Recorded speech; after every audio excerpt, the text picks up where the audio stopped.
You know, joining the elite in the 21st century is a lot harder than just throwing a few bricks together, and it's exactly the same when it comes to luxury cars. Here's a badge you probably don't recognise, at least in Australia. It's Infiniti, Nissan's idea of a luxury brand.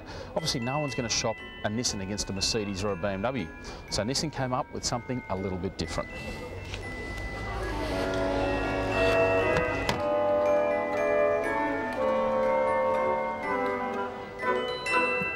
And a little bit more luxury, because that's what the Infiniti promise is all about.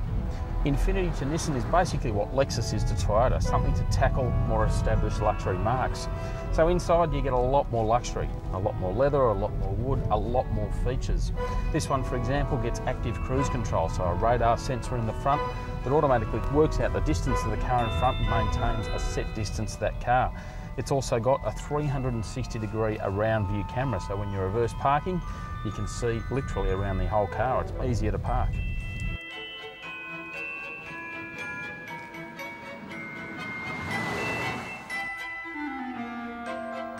One of the things with Infiniti is that beneath the skin, components are shared with Nissan.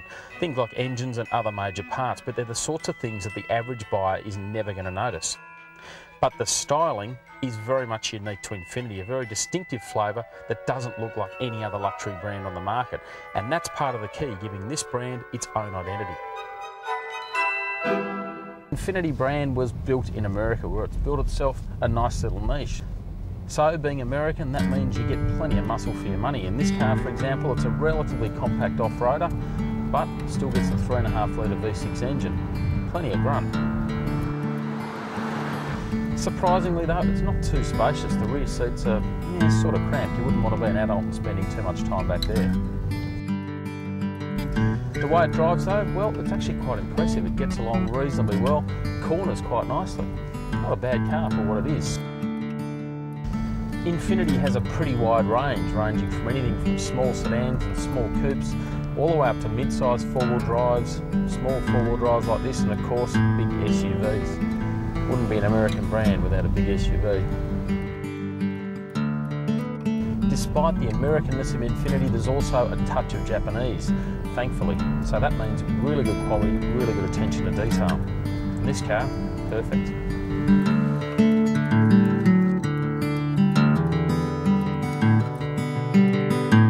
So, what about Infiniti for Australia? Well, it's actually been tried before, back in the early 1990s, and it was a resounding flop. These days though, there's a global push to make Infiniti a global brand. Nissan would like to see it better take on Merc, BM and all the other luxury makers. But in Australia there are no plans just yet. It would be a huge investment to launch an all-new brand. Still, if there's enough interest and enough models, it could arrive here within 5 to 10 years. Would certainly make an interesting addition to the luxury market.